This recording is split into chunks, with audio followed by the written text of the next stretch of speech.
Placing business cards in mailboxes constitutes a federal offense. This is primarily addressed under Title 18, United States Code, Section 1705, which specifically prohibits individuals from knowingly and willfully damaging, destroying, or obstructing any letterbox or receptacle intended for the receipt or delivery of mail. This law is quite explicit in its prohibition. Violating this statute can lead to substantial penalties. The maximum penalty for a first offense includes imprisonment for up to 5 years and a fine of up to $250,000. These penalties are significant and reflect the seriousness with which the United States Postal Service and federal law enforcement view such actions. If a homeowner reports the unsolicited placement of business cards in their mailbox, it is highly probable that the United States Postal Service will initiate an investigation. This investigation typically involves gathering evidence which could include the homeowner's testimony, any available security footage, and the business cards themselves. Should the investigation uncover sufficient evidence to support the claim that the person did indeed place the cards in the mailbox, federal charges could be filed. Consequently, the person could face prosecution in a federal court. Fleeing to Canada is not a viable solution to evade legal responsibility in the United States. The extradition treaty in place between the United States and Canada facilitates the return of individuals charged with or convicted of crimes in either country. This means that if the person were to flee to Canada, the United States could request their extradition to face charges related to the mailbox solicitation. The plausibility of a court action hinges largely on the availability and strength of evidence presented by the homeowner. The homeowner's testimony carries considerable weight, especially if corroborated by other forms of evidence. For example, if the homeowner possesses security camera footage that clearly shows a person placing the business cards in their mailbox, this would significantly strengthen the case against the person.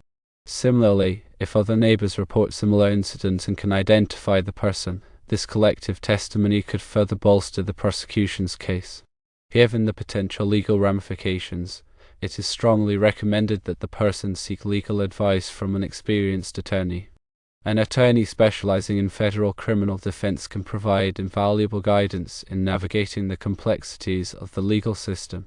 The attorney can assess the strength of the evidence against the person, advise on potential defense strategies, and represent the person's interests in court. This proactive approach is far more prudent than attempting to evade the law, which could only exacerbate the situation and lead to more severe penalties. The act of placing business cards in mailboxes, although seemingly innocuous, carries significant legal weight due to federal regulations designed to protect the integrity of the postal system. Firstly, it is essential to understand the specific language of Title 18, United States Code, Section 1705. The key terms willfully and knowingly indicate that the prosecution must demonstrate that the person intentionally and with awareness placed the business cards in the mailbox. This requires more than just accidental placement. It necessitates proof that the person was aware of the illegality of their actions and consciously chose to proceed nonetheless. Secondly, the role of the United States Postal Service in investigating these matters is crucial. The USPS has a dedicated law enforcement arm, the Postal Inspection Service, which is responsible for investigating postal-related crimes. These inspectors have the authority to conduct interviews, gather evidence, and make arrests. Their involvement underscores the seriousness with which these offenses are treated. Thirdly, the potential penalties for violating 18. United States Code 1705 are substantial. The fine of up to $250,000 is a significant deterrent, and the possibility of imprisonment for up to 5 years can have a devastating impact on the person's life and family. It is also important to note that these are the maximum penalties, and the actual sentence imposed by a court would depend on a variety of factors, including the person's prior criminal history, the extent of the solicitation, and any mitigating circumstances. Fourthly, the extradition treaty between the United States and Canada is a critical consideration. Extradition is the formal process by which one country surrenders an individual to another country for prosecution or punishment. The treaty outlines the specific crimes for which extradition is permitted, and it generally includes offenses that are punishable by imprisonment for more than 1 year.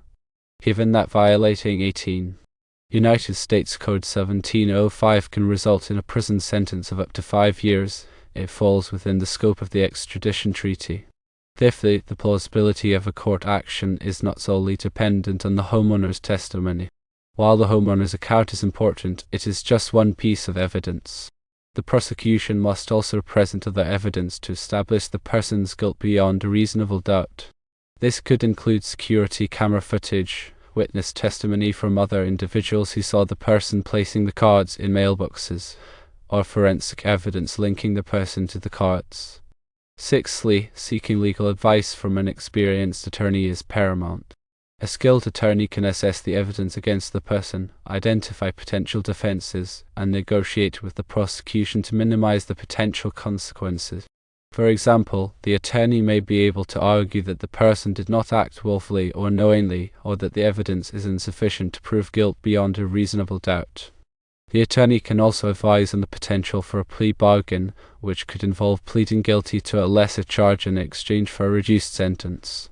Seventhly, alternative actions to consider instead of placing business cards into mailboxes are numerous and far less risky. One approach involves utilizing direct mail marketing through legitimate channels.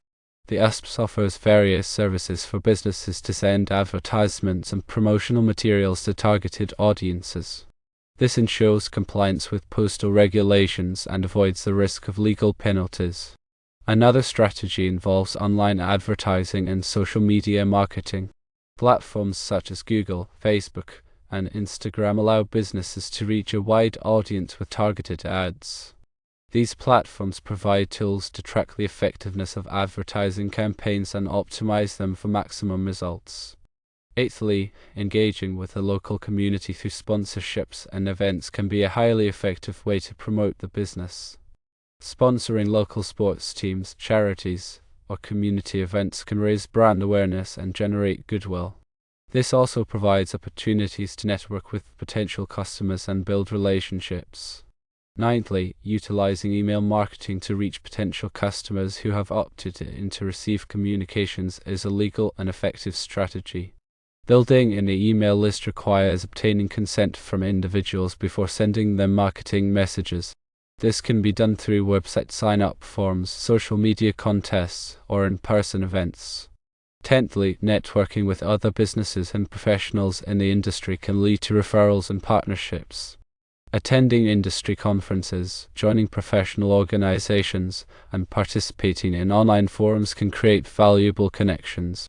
These connections can generate new business opportunities and provide access to valuable resources and expertise. In summary, while the desire to promote a business and provide for a family is understandable, it is essential to do so within the bounds of the law. Placing business cards in mailboxes is a federal offense with significant legal consequences. It is far more prudent to seek legal advice and explore alternative marketing strategies that comply with postal regulations and avoid the risk of fines, imprisonment, and a criminal record.